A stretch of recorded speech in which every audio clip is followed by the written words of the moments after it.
Olá, pessoal, muito bom dia. Sejam mais uma vez muito bem-vindos aqui ao nosso Pensando Bem, a nossa querida FM Cultura 107,7, casa aqui da nossa TVE, né, e também da FM Cultura, num, num local privilegiado da cidade, no alto do morro, aquela vista maravilhosa, Juremir. E o programa é gravado aqui na Cuboplay, né, que é uma referência nos estúdios hoje. Todo mundo que está fazendo filmagem, cinema, podcasts, a Cuboplay tem sido uma grande referência, é o nosso parceiro aqui, né, de onde a gente está fazendo o programa. Então o programa está ao vivo nesse momento, né, FM Cultura 107,7. Quem quiser com imagens também está no YouTube da Cuboplay e vai ficar lá na plataforma até quando, né, todos quiserem assim. Para sempre, né? Fica na nuvem. Tudo bem, Juremiro? Tudo. Hoje estamos desfalcados do nosso parceiro, Tá com conjuntivite, até vamos avisar ele, o professor Fischer, né? professor Fischer, nosso parceiro matinal da revista Parentes, mas ele está com conjuntivite, não aqui em Porto Alegre, É em, como é que é? Princeton. Princeton. Princeton. Ele é professor visitante em Princeton. É mole? É. Mas eu quero dizer, professor, que essa máscara dele de pegar conjuntivite em Princeton, eu tive conjuntivite em Munique também na Alemanha. Olha só, Então isso, não é só ele esse que tem negócio conjuntivite o no cara não exterior tem no também. Bonfim. Não. Mas às vezes que eu tive, eu posso dizer, né? Até porque tá aqui o pessoal da Unimed, que sabe muito bem o Dois que é isso. médicos aqui na Dois frente vão ver médicos, se né? isso aí passa. Eu fiquei, parecia que eu tinha levado uma bocha do Mike Tyson. Nas duas conjuntivites, eu fiquei irreconhecível. Eu não saía na rua, tinha vergonha. E o Fischer deve estar assim, que ele não quis nem aparecer online. Exato. Porque, em geral, o cara não vai trabalhar porque transmite, né? Passa para os outros. Mas ele não quis nem aparecer no vídeo para ver como ele está problemático.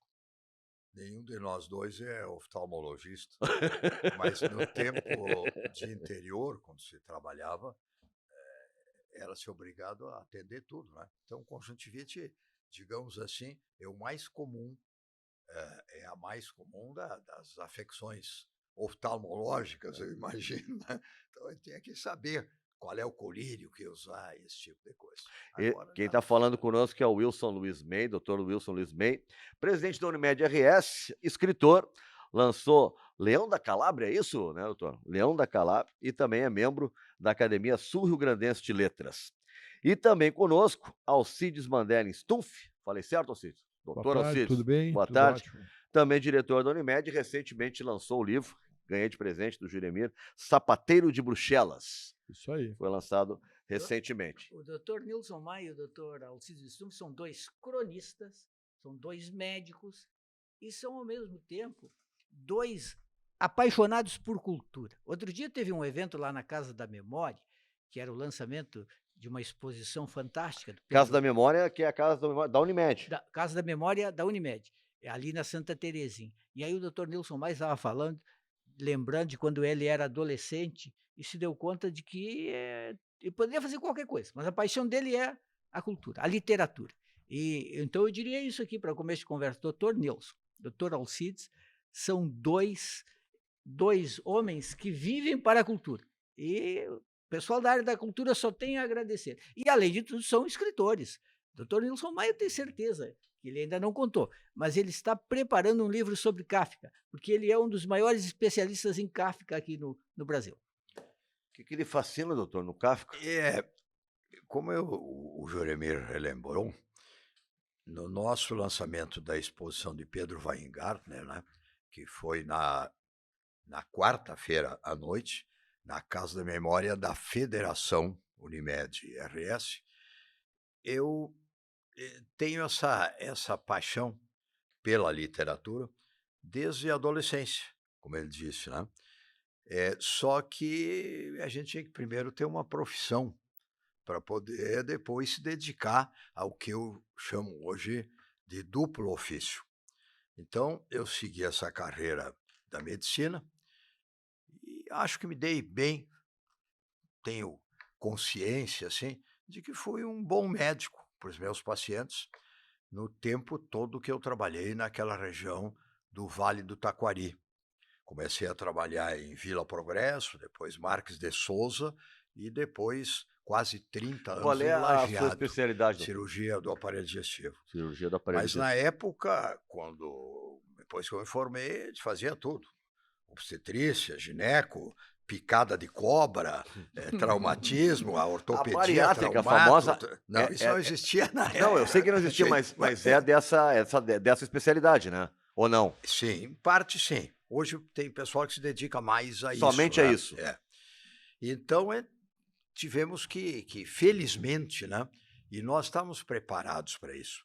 A Universidade Federal aqui do Rio Grande do Sul, a Faculdade de Medicina, até pelo número de alunos, nós tínhamos uma preparação muito grande. Se saía do 6º ano da faculdade, pronto para ir trabalhar no interior, sem residência, sem nada desse tipo de coisa. Agora, claro, pela dificuldade e pelo progresso, pelas atualizações, pelas inovações, né? E porque tem muitas faculdades também no Rio Grande do Sul e no Brasil, já é um pouco diferente. O médico forma-se e depois do 6º ano tem que fazer 2, 3, 4, 5 anos. O senhor acha de positivo residência. esse número de faculdades? Porque o Não, CREMERS não. está com uma propaganda institucional, É. ele se posiciona contrário ao Sim, número de universidades. O que o senhor acha disso? Não, eu concordo. Eu concordo com o CREMERS porque o excesso de número de faculdades, com a falta de professores, principalmente nas cadeiras básicas, tende a formar médicos, não sei se mal preparados, mas insuficientemente preparados, e que vão precisar, após a sua formatura, complementar isso num ano, em 2, em 3, em 4 ou em 5 anos. Então, todos nós concordamos com isso, não só o Conselho Regional de Medicina, né? Porque isso é uma constatação que se tem. Não tem cidades que não tem por que ter faculdade de medicina dessa forma. Isso começou muitos anos passados aí, e agora nós temos esse reflexo, né? Nando, o doutor Alcides Stumpf, além de tudo, é o atual presidente da Associação dos Amigos da Biblioteca Pública do Estado. E a Biblioteca Pública do Estado, nos últimos tempos, mudou muito. Uma ação dele e do Gilberto Schwartzman, a biblioteca hoje é um centro de cultura atuante, tem atividade todo tempo. Eu acho que quase toda semana eu vou à biblioteca. Aos sábados também tem eventos agora. E lá em Erechim, onde o doutor Alcides é lá de Erechim, lá ele também é conhecido como o sapateiro de Bruxelas. Como é que é isso? Bom, eu também sou médico, não tenho a experiência do Dr. Maio, mas só retornando um pouquinho à conversa anterior, essas novas faculdades, né, aqui é um programa que se fala, claro, estamos entre amigos, na verdade acabaram virando caça-níqueis, né? E muitos, quando saem da faculdade, eles têm um diploma de médico, mas não têm o mínimo conhecimento necessário para exercer a profissão. E muitos mais ainda não têm, já porque gastou bastante na faculdade, tem que tratar de ganhar dinheiro, tem que sobreviver. Então vão para o mercado completamente despreparado, ainda bem que 80% das doenças se melhoram sozinhas, né? Nós sabemos disso. E cria um problema para nós que fizemos medicina hoje, plano de saúde, coisa desse tipo, porque a má preparação, além de expor o paciente a risco desnecessário, ela custa muito caro. Ela custa caro porque... Mas é caro uma faculdade de medicina também, né? Porque tudo é caro. Falando em porque saúde, tem que ter equipamento, tem que ter um monte de coisa. Não é fácil fazer uma faculdade de medicina. Numa dessas que estão fazendo, dá para fazer mais baratinho também. E então, assim, para fazer um diagnóstico simples, né, doutor Maia? Uma pneumonia, que qualquer um de nós que temos vivência, um velho raio-x serve, se gasta fortunas fazendo tipagens de vírus que não interessa para ninguém, tomografias, etc, etc. Isso acaba onerando todo o sistema, tanto o sistema privado como o sistema público. Então, é um problema que devia ser analisado com... porque parece que quando a gente fala, e a médica fala disso, parece que está falando corporativamente. Nós dois já jogamos esse jogo, não temos nenhum interesse específico. Mas quando a gente olha de forma abrangente, sistêmica, isso aí acaba onerando toda a população. Onera o governo, onera os planos, onera o paciente, que vai pagar para o serviço que não vai ter retorno. Voltando ao sapateiro de Bruxelas. ao sapateiro de Bruxelas. Como é que surgiu o sapateiro de Bruxelas? O livro já é o segundo. As crônicas do jornal em Erechim, elas são publicadas há muito tempo.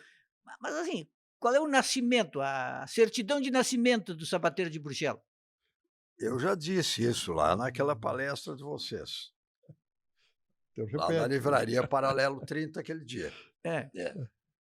Vamos ver o que o próprio acha. Né? Pois é, o pai da criança que tem que falar. Não, o padrinho fala. Qual é a sua opinião? Não, o Alcides começou a escrever crônicas no jornal de lá, que se chama... Se chama Bom Dia. Bom Dia. No momento. Quando eu comecei ainda era a antiga Voz da Serra, né? Sim. Isso. Era um jornal antigo. E ele escrevia crônicas a respeito dos fatos da cidade, uma vez por semana. Não era um cronista diário, o que já diferencia, né, a crônica como gênero literário, aquela do diário, que pega aquele fato que aconteceu ontem e tal, e amanhã talvez ele não tenha mais a mesma importância, né? Eu costumo usar uma frase: nada mais velho do que o jornal de ontem. Então, ele começou a escrever semanalmente. Então, já naquele período, ele me mostrava as crônicas, tal, a gente olhava e tal, e ele já tinha essa tendência de um pouco mais permanente o assunto, o motivo daquela crônica, que pudesse ser lido naquele sábado ou um mês depois, ou 3 meses depois. Ela não perdia a atualidade. Então, à medida que ele foi escrevendo no jornal, chegou um momento que a pessoa disse: vou juntar essas crônicas e publicá-las numa edição só. Fica mais duradouro, traz para a gente que escreve um livro, né, palpável, está ali, eu não preciso mais juntar recortes de jornal, ou imprimir, ou botar no computador, ou sei lá o quê.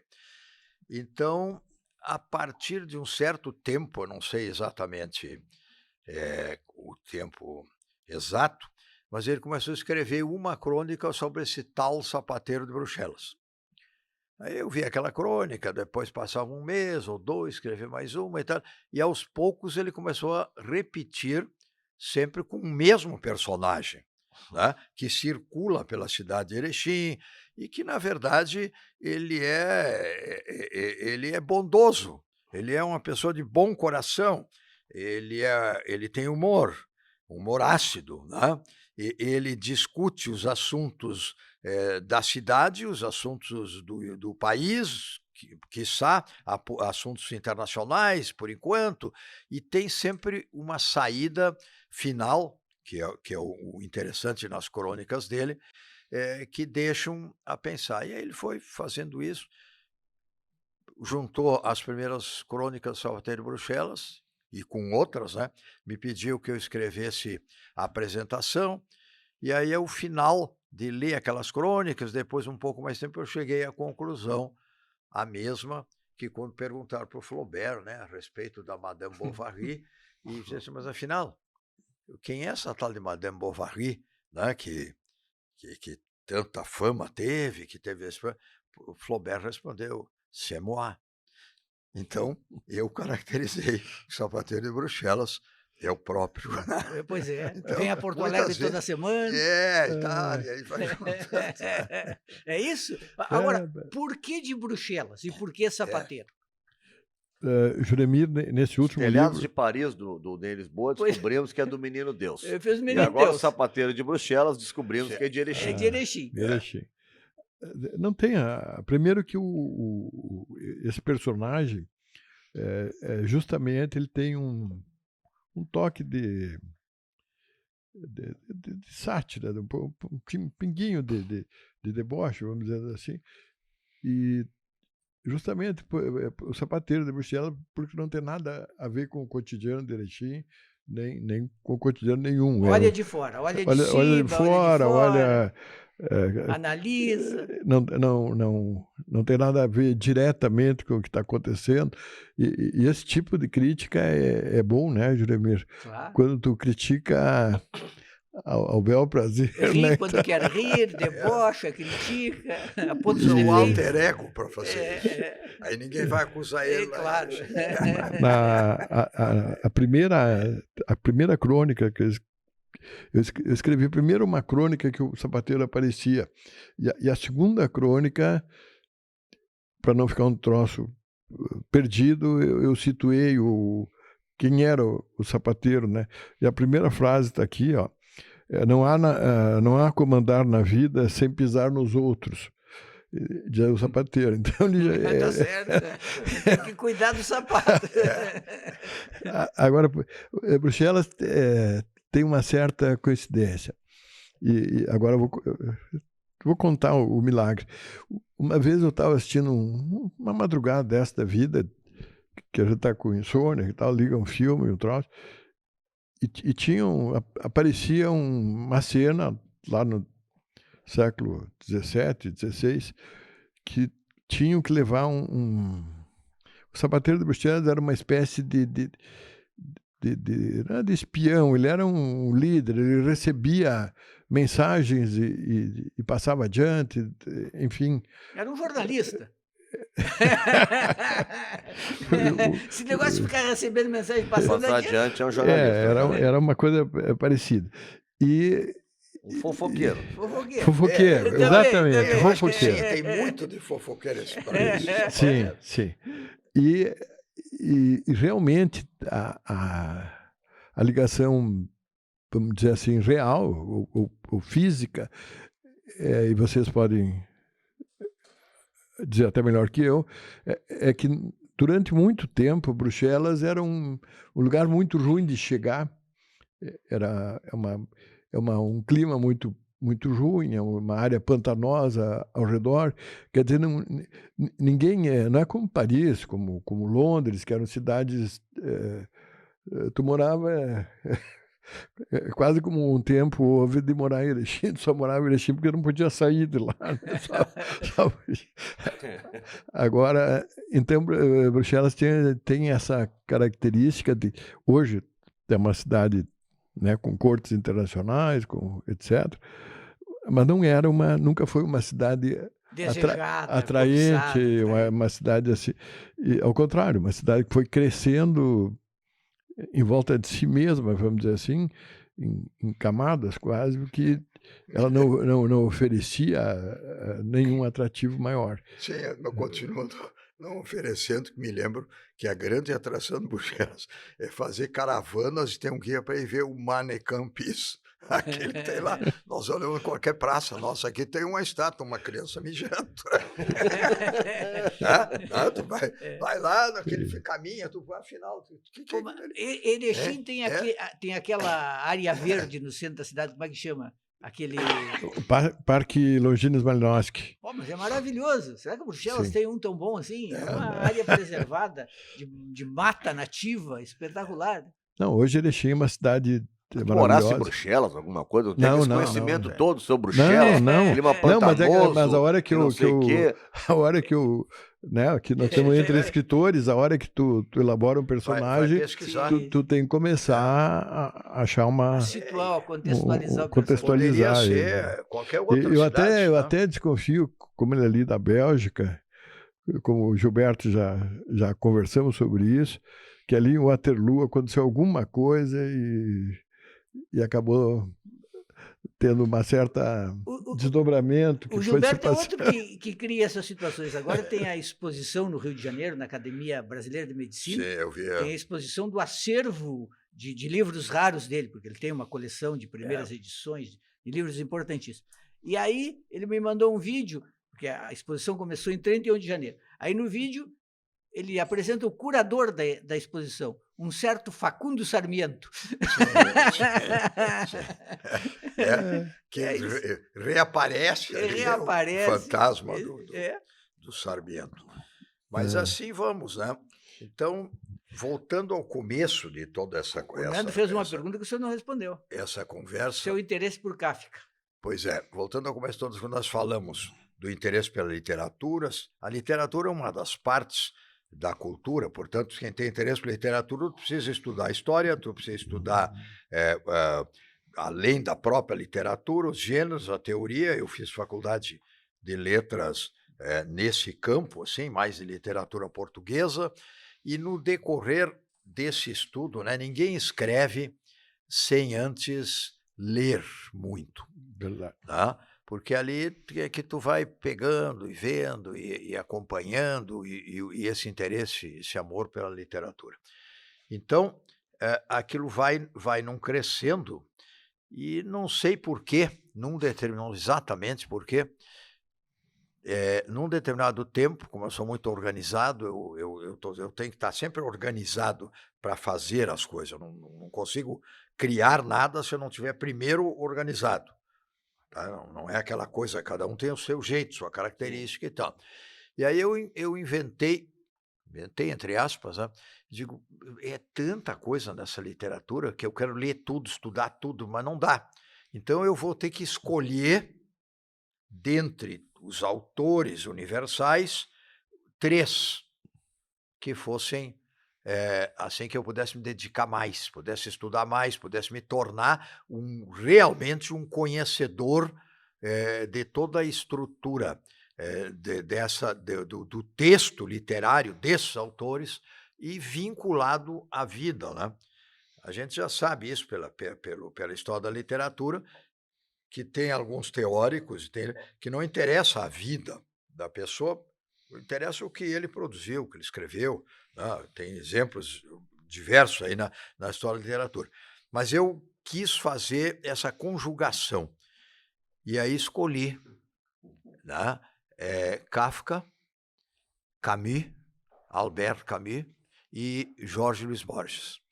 E depois, ao me dar conta, eu fui ver que justamente os 3, eles têm muito em comum. Tem muito em comum. Tanto, não vou dizer no texto literário, mas eles têm em comum a relação, por exemplo, do absurdo no Camus, né, no Algeriano, com a relação do Kafka na criação típica dele, e o Borges, de certa forma, com outro aspecto. Mas tanto Kafka quanto Borges são autores de finais infinitos. Muitas vezes, e isso traz para o texto literário o pensamento que nos deixa em aberto, né? E esse pensamento em aberto faz com que tu volte àquele autor, depois tu volta a outro. Dentre esses 3, eu tenho na minha biblioteca, que é muito grande, de literatura, um espaço assim que é chamado, dentro, de novo, da organização no computador, de autores destacados. Então, eles não estão na linha da literatura ocidental, que eu me baseei em Carpo para fazer isso, a história da literatura ocidental, 7 volumes, etc. Então, começa lá em Homero, e essa linha da literatura ocidental vai seguindo até a modernidade. Passa por todos aqueles períodos, realismo, romantismo, fin de siècle, etc. Mas os 3 autores estão separados.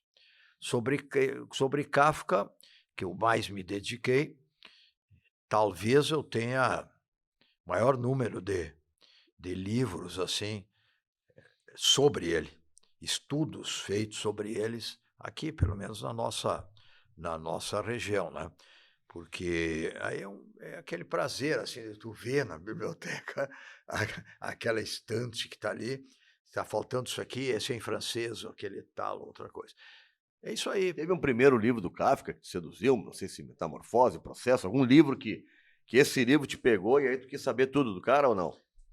Ou foi antes? Não, antes foi a vida dele. História de vida dele. A vida dele é um exemplo, digamos, de escritor que relaciona a sua vida com a obra, é fundamental. Não dá para entender a obra de Kafka sem conhecer a vida. está Estudou direito, intimamente relacionado. estudou direito, mas não amava aquilo, queria Não, mesmo né? era ser escritor, trabalhou em companhia de seguro, mas Isso, tudo aquilo atrapalhava, ele todas só, essas coisas. só pensava em escrever, Isso, amanhã nós teve vamos... dificuldades com o pai. Quando, esse programa está sendo gravado, quando ele for ao ar já terá Sim. acontecido, mas podemos falar dessa palestra na Livraria Paralelo 30, Sim. ali no Bonfim, que aconteceu num sábado. Qual era o recado na Livraria Paralelo 30? Bom, amanhã, às 17 horas, nós temos essa palestra. O amanhã já passou, mas... Isso. Nós estamos numa situação borgiana aqui. Exatamente. Isso aí faz parte, viu, daquilo que eu vou falar sobre o Kafka. Tu nunca consegue saber o tempo que ele está. Se ele está no presente, se ele está no passado. Né? Se ele tá, então foi um momento kafkiano. Kafkiano do programa agora. Exatamente. Isso aí é que a gente forma. A minha cabeça, às vezes, eu considero o Franz, né, com esse primeiro nome, quase como uma pessoa de casa. Né? Então. Como eu disse na palestra, é quase uma pessoa de casa, porque a minha família, a mulher, os filhos, há 30 anos, não sabem quem é esse tal de Franz, que está sempre por aqui, essa figura, ele sabe de Fala um cor. pouco para nós do Franz. Jovem, muito magro, alto, que não queria fazer outra coisa a não ser escrever. Dizem que ele gostava muito de sexo também. Que ele era mulherengo pra caramba. Tudo que não for literatura não me interessa. Essa é a frase dita por ele. Agora, vê, 2 negativos. Nós estamos falando da vida dele, esse ponto que o Juremir trouxe é fundamental. Sim, já vou isso falar é como um sobre time isso. sem goleiro ou centroavante, se nós não falar disso. Vou falar sobre isso. É a parte fundamental do cidadão. E ele teve esse segmento todo, sempre baseado, mas foi obrigado a se formar em Direito, foi obrigado a trabalhar na Assicurazione Generale, que é uma empresa quanto a seguros de acidente de trabalho, e etc. E nunca casou, foi noivo 2 vezes, extremamente complicado. Nas biografias dele, diversas biografias, nunca ouvi esse termo, mas nós, com conhecimento médico, etc., e um pouco de psiquiatria, eu diria que o Kafka tinha uma espécie de síndrome de procrastinação. Nada é perfeito, ele não termina nada, ele não termina os romances. Os romances são tudo pela metade, ou quase no final. Ele não termina os seus relacionamentos, ele não consegue ir até o casamento, ele fica sempre noivo e não vai ali.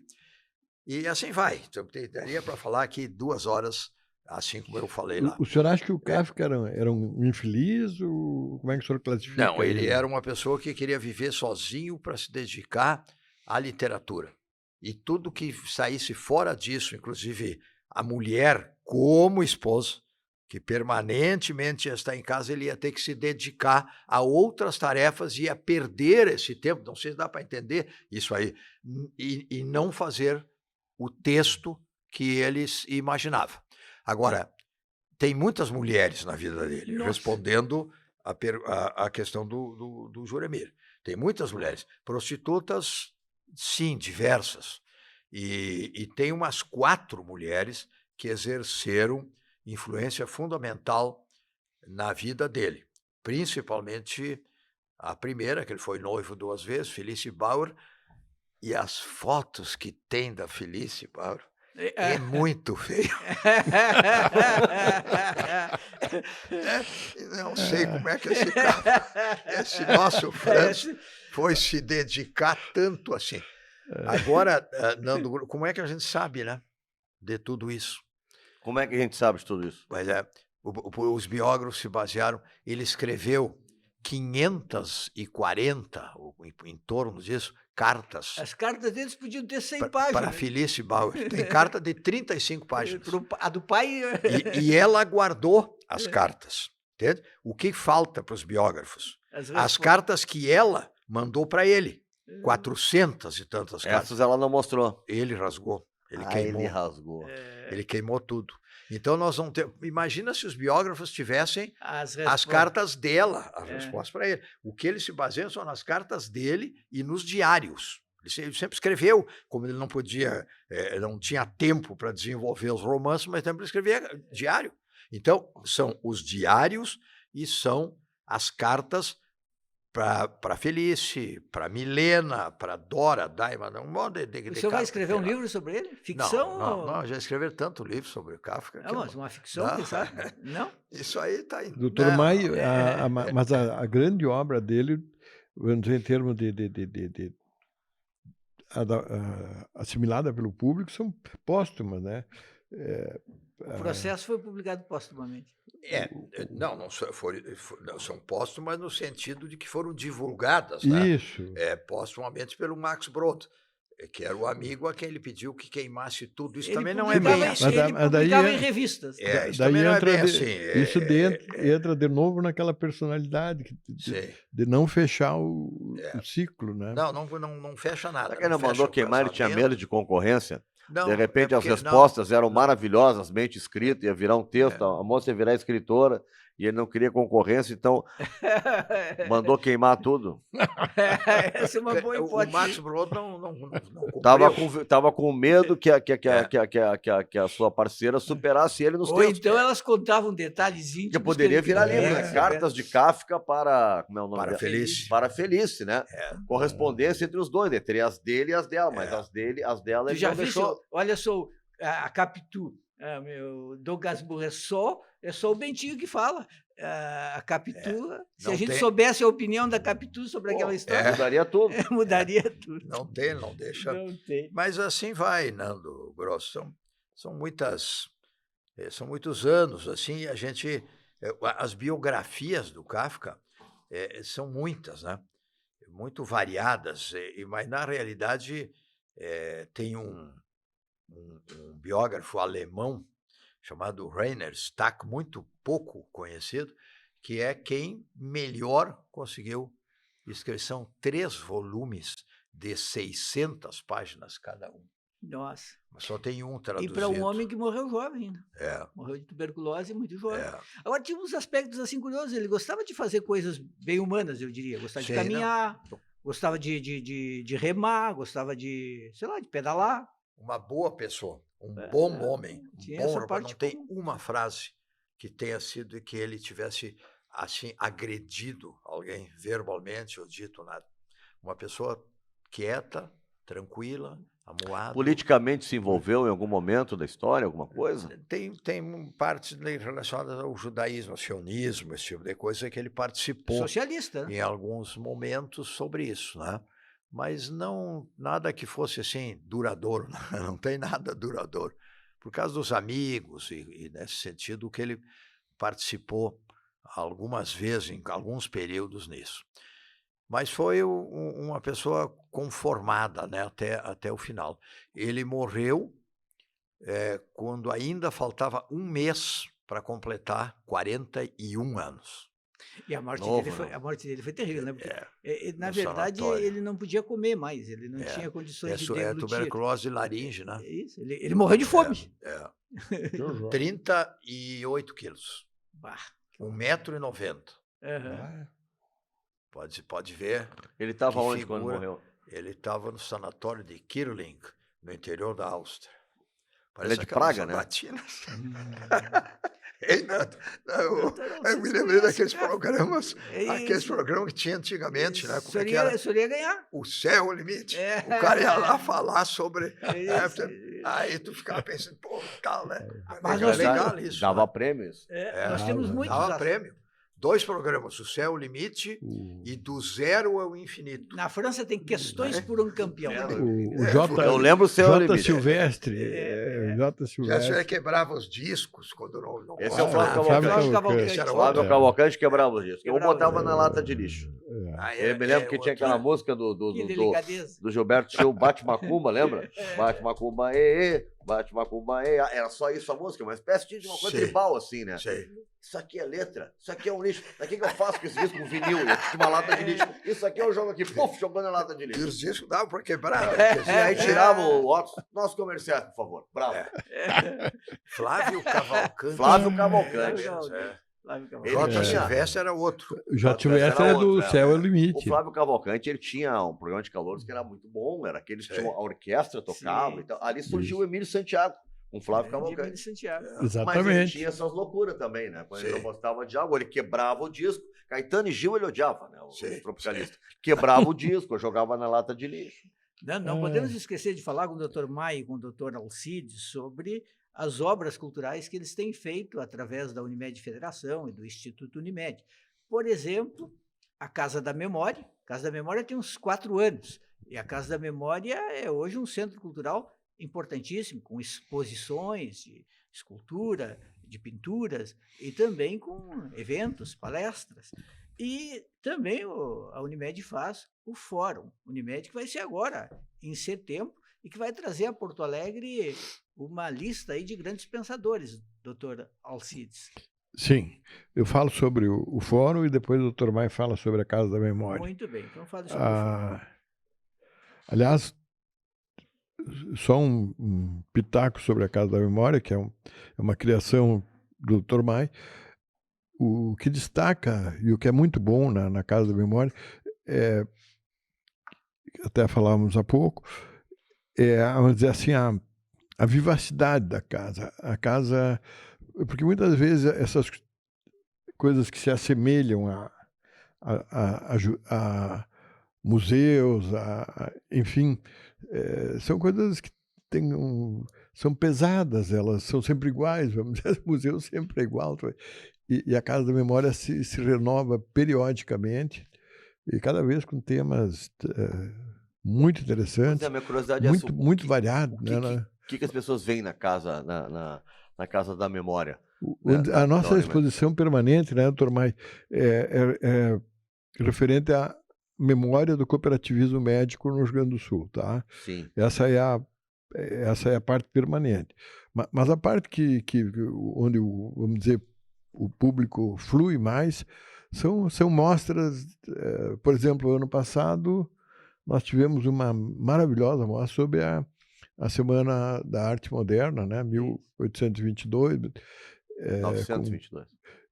E 1922, ali trouxemos um material precioso e a gente vai renovando. A última, antes dessa atual, foi uma mostra do nosso colega, o Ronaldo Cunha, um cartunista de primeira qualidade, premiado no mundo inteiro. Inclusive em Bruxelas, recebeu o prêmio. E agora é uma exposição com 45 obras do Pedro Weingartner, que é um dos grandes pintores, um dos maiores pintores gaúchos. E a exposição é lindíssima, são 45 obras fantásticas. Então, está aberto até fevereiro, quem quiser visitar pode ir lá. Por isso que eu perguntei, Gilmar, é importante isso. Daqui a pouco o cara vê a Casa da Memória da Unimed, o cara acha que é uma coisa assim, ele vai encontrar o bisturi de 1830, né? Isso. Não, ele tem pintores, né? Tem artistas, escultores, fotógrafos, já fizeram exposições, mas é exatamente isso. Hoje, a nossa chamada para mostrar a ligação da Federação Unimed RS com a cultura, a chamada para a Casa da Memória é A Arte Mora Aqui. Tá? Que é numa bela casa, aquelas belas casas da Santa que foi Terezinha, reconstruída, foi recomposta. Uma casa tombada, absolutamente recuperada. Os jardins com a escultura que tem lá atrás, tem a pintura do Cobra, né? Kevin, que é quem... Muito bonito. Que faz essas grafites, no bom sentido, enormes, 600 metros quadrados, 1.000 metros quadrados, na cidade toda. Então, ficou muito bonito lá o jardim, ele é bem composto, florido, então, que fica entre a casa, da Santa Terezinha, na parte da frente, tem o jardim no meio e o anexo ao fundo, onde nós temos os materiais que se guardam com... A sede da Santa Terezinha, acho que é uma das mais antigas, né? Porque ela tem bastante tempo já ali, né? Tem. No Bonfim ali. Ali eu posso chamar Bonfim, ô Jeremiro? Ou é o tal do Farroupilha? Ali acho que é Farroupilha, uma parte de Santana. A prefeitura caracteriza, a gente vê nas correspondências como Santana. A rua Santa Terezinha, ela vai até a José lá, como é ela vai até José Bonifácio. ela vai até José Bonifácio, ela dá uma quebradinha José ali Bonifácio. na Venâncio. Ali naquela parte ela eu simplifico, Ali é Bruno. Farroupilha. Para mim, É. a Cidade Baixa até João Pessoa, na Redenção ali até João Pessoa. Da João Pessoa pro outro lado é Bonfim. É isso aí. Eu esqueço o Farroupilha, o Santana, porque é mais fácil para mim. Isso aí. Eu divido assim. Mas ali naquela parte onde tem a sede da federação já é Santana. Pelo menos se usa como Santana. O teu bairro já virou o quê? Menino Deus, Jeremir, onde tu mora? É, O o Jeremir meu de mora vez na em- Ramiro, quase esquina com Oswaldo. Já Sim. teve 4 bairros. Sim. né? De vez em quando é Independência, de vez em quando é Floresta, Rio Branco. Mas é É. Bonfim. A Cidade Baixa, então, o outro lado da João Pessoa para lá, ali também tem 3, é centro, É Centro centro. Cidade histórico. Baixa, centro histórico, não sei o quê. Mas Menino Deus. Menino Deus. a Casa da Memória, só para situar É. o pessoal que está assistindo, é bem na quadra da Santa Terezinha, que praticamente é a quadra da Unimed. Sim, então, Que é entre a Jerônimo de Ornelas e a Venâncio, aquela quadra ali, que nós ainda não gestionamos o Vaticano, que Para Porque- trocar, pra trocar, brigar pra- com a Santa Terezinha. não dá mas para é brigar com a difícil. Santa Terezinha, Pra mas trocar ali de nome. praticamente nós fomos. O que não é da Unimed Federação é da Unimed Porto Alegre. Sim, então, uma parte, né? ela, Mas é aquela eu vou rua Tirar da a Santa Unimed. Terezinha da rua, doutor. Não, Vai arrumar um rolo danado. Não. Brigar com a Santa Terezinha não Brigar dá. com o santo não dá. não dá. Mas então isso é a Casa da Memória, ficou com esse nome até com a expectativa, assim, quem ouve, dizendo, isso é memória da Unimed, memória do cooperativo. Também é, mas ela tem que ser mais dinâmica, como tem sido, e essa exposição de agora talvez tenha sido a mais interessante, porque o Pedro Weingartner, boa parte da comunidade não sabia nem quem era. Agora, com a sessão de PW 170 anos, né, o Salos, que nos acompanha, é o coordenador da Casa da Salos Memória, está Locke. conosco, né? Atual Locke, diretor da casa, né? e também escritor, escreveu Isso, já isso. importante livro. Escreve né? muito sobre o Sobre- tema do Holocausto. Isso, aquele tema do Holocausto. Então, ela agora com o Pedro Weingartner, que foi na quinta-feira o lançamento, teve 70 pessoas, mais ou menos, e pessoas da comunidade, de maneira geral, secretários da cultura, Olívio Dutra. pessoas, o ex-governador e muitas outras pessoas que são interessadas na arte e que foram lá ver. São 45 quadros arrecadados, porque morreu em 1929, pintou no final do século XIX e uma boa parte na primeira década do século XX. E muitas pinturas foram feitas em Roma. Então, essas pinturas que foram buscadas nos colecionadores, tanto públicos quanto privados, que estão lá. É um baita pintor, né? Sim. Maravilhoso. As imagens do cotidiano são lindas. Fantástico. É maravilhoso. Lindas. Mesmo que a gente não entendendo muito de pintura, tu vê o traço. Fica tu até quando a imagina o exposição? até fevereiro. Ah, então estamos. Dá tempo de ir lá. Então, mesmo no Nando nosso Grosso. tempo Vai É. dar. kafkianiano aqui, Vai vai dar. dar tempo. E o Vale a Fórum pena. Unimed? O Fórum Unimed. O Fórum De Unimed, 2 em 2 anos? 2 em 2 anos, ele deu uma, como tudo, durante a pandemia ele deu uma parada, né? Então, o último tinha sido em 2019, a gente não sabia que vinha a pandemia depois, aí parou, agora retorna.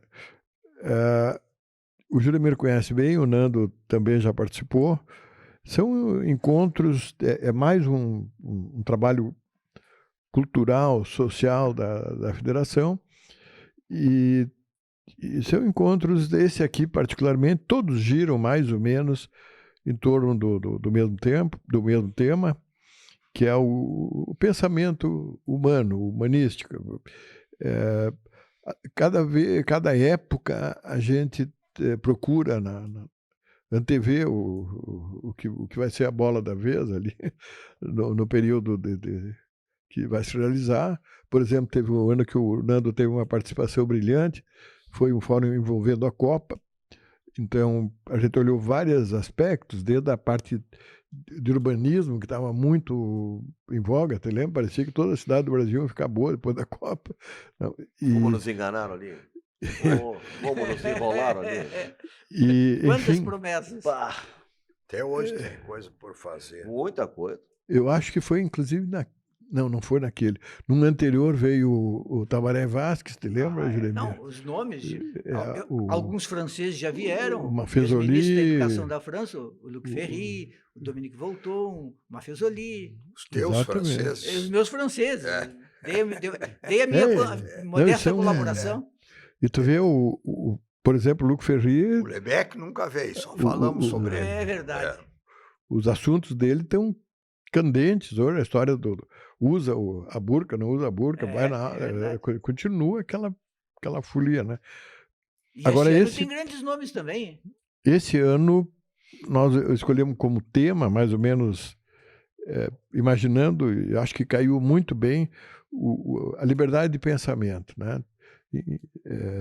Tá muito, vocês sabem disso, vocês vivem isso, tá muito ruim de pensar hoje. Pá, Principalmente na mídia. tu tá sendo policiado de tudo que é lado. Se tu disser alguma coisa, sabe, todo mundo sabe disso, que tiver uma interpretação que tu tá falando com um pensamento de direita e coisa, tu é fascista, tu é isso, tu é aquilo. Se tu falar qualquer coisinha de esquerda, tu é comunista, é comedor de criança, não sei o quê. Então tá muito ruim. Então a gente espera, com essa pleiade aqui que a gente reuniu, realmente dar possibilidade das pessoas saírem de lá acreditando mais nas suas convicções, ou talvez até mudando as suas convicções, que é a melhor coisa que existe. É porque, doutor Alcides, a gente tinha uma coisa que todo mundo dizia durante a pandemia. A pandemia é uma tragédia, foi um horror, mas nós sairemos mais humanos, né, mais solidários da pandemia. E não aconteceu absolutamente nada disso. Absolutamente nada disso. As pessoas saíram, parece que mais agressivas da pandemia. Sim. Estão se Pioraram. matando. A pandemia, ela foi muito estranha. Nós ainda vamos ter muito tempo para decifrar o que aconteceu. Por exemplo, quando nós, em 19 ali, todos nós nos lembramos, nós estávamos no auge da globalização, do consumo, do mundo andando com uma bola, né? Era tudo meio misturado, tudo junto, misturado. Saiu a pandemia, a gente imaginou que, exatamente, nós íamos agora ter um pouco de paz, de harmonia, e aí o que se vê? Movimentos nacionalistas, Extremismos, negacionismo, etc. Então, saiu de um lado muito estranho. E, de alguma forma, aqui no Brasil particularmente, isso acontece nos Estados Unidos, olha lá o Trump, acontece em qualquer lugar, se perdeu uma das melhores coisas da vida, que é ouvir os outros, né? Entender o que o outro está pensando, mudar. Eu acho maravilhoso mudar de opinião. Quando alguém me convence de uma coisa que era melhor do que a minha ideia que eu tinha, eu saí melhor daquela discussão. Claro. Né? Ou também eu não preciso mudar, mas eu tenho certeza que a outra pessoa também vai sair com alguns questionamentos. Então, é esse o perfil que o fórum vai E entre os nomes desenvolver. desses, se eu não me lembro, se eu não esqueço de cabeça, o quê? Leandro Carnal? Pois é, o formato vai ser muito interessante. Nós vamos botar uma espécie de uma grande palestra nas extremidades, vamos dizer assim. O Dr. Maia abre com encaminhando o tema da história do pensamento na humanidade, vamos dizer assim, e a importância do livre pensar, né, doutor Maia? Isso já é o triplo ofício, então não é mais duplo. Meu filho é filósofo, e aí ele me disse, o que tu vai fazer lá? Nem fala sobre isso, nem os filósofos conseguem saber o que é ler pensamento, já procurei por tudo, ele conhece todos, não tem...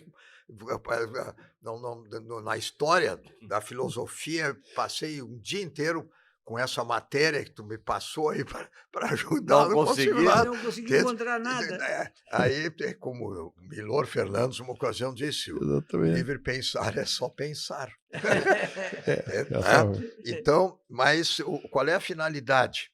como o Alcides diz, pô, para abrir no meio desses palestrantes, todos aí com Fernando um Schiller, grande... Leandro Fernando Carnal, Schiller. Eu gosto muito do da Globo News, como é o nome dele?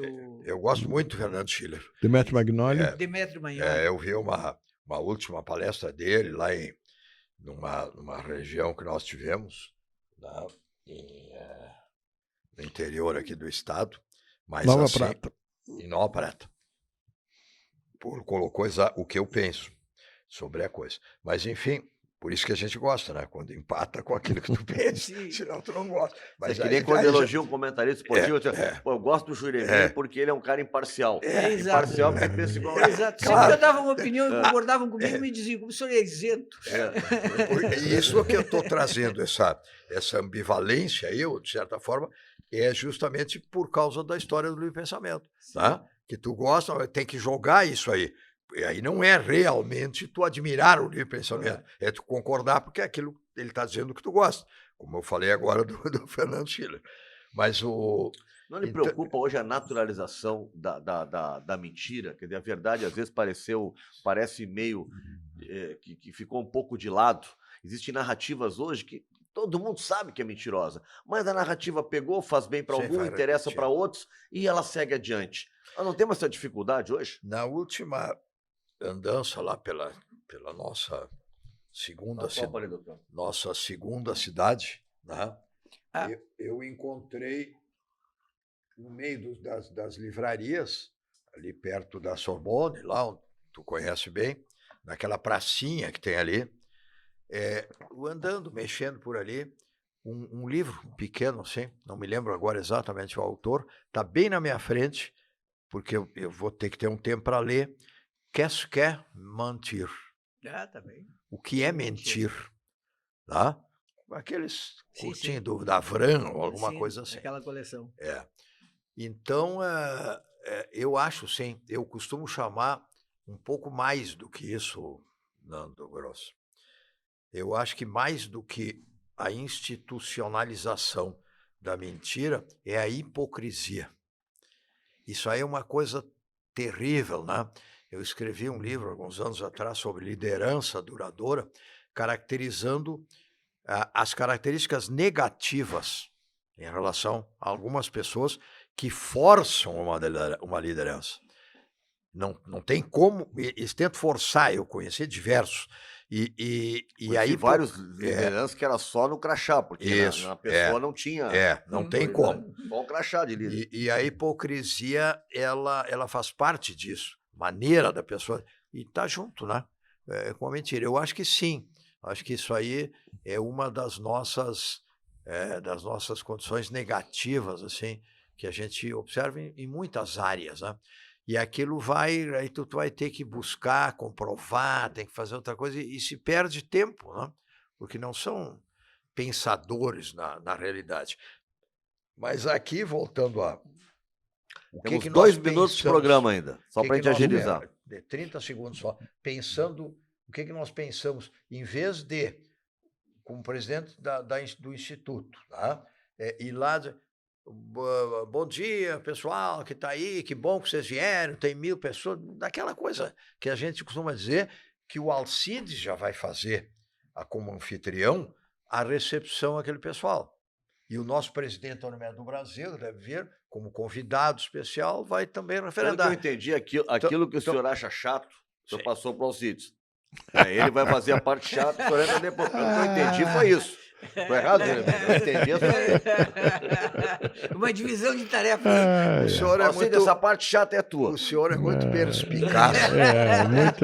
Não é que a parte chata é dele, é que eu já fiz essa parte chata há 40 anos, eu não quero mais.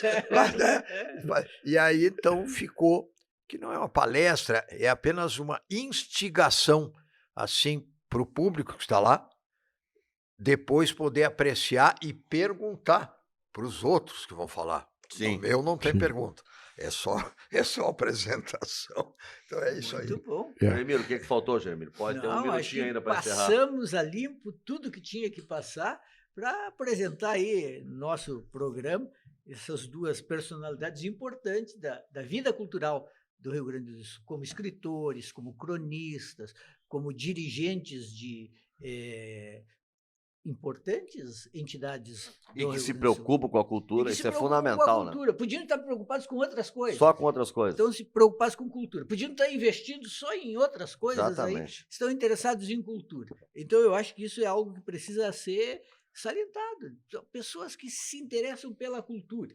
Sabe? Isso é raro. Então, eu queria parabenizá-los. Doutor Nilson Luiz Bem, parece eu uma vez, quando eu me meti a ser músico, fui fazer um show em Novo Hamburgo, no Clube Comercial, daí tinha um cartaz, quando eu cheguei na cidade, o cartaz tinha bem grande, com W, Vando Gross. Era eu, Nando Gross. Então, me vinguei agora. exatamente.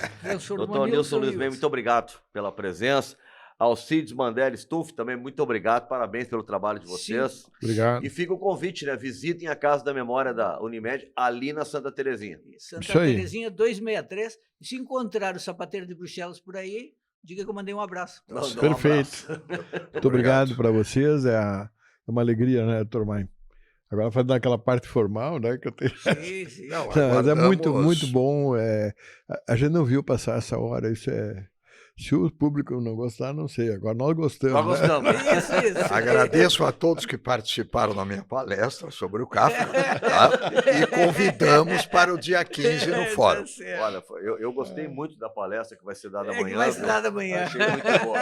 O Pensando Bem aqui na 107,7 volta na semana que vem, sempre com a parceria aqui da nossa Cubo Play, também do Matinal Jornalismo, onde você encontra colunas do Juremir, E do Nando. do Gross. Nando, do Roger, do professor Fischer na revista Parêntese e tudo sobre a cidade de Porto Alegre. Ok? FM Cultura, bom final de semana para todo mundo. Sábado que vem, 9 da manhã, a gente está aqui de volta. Tchau.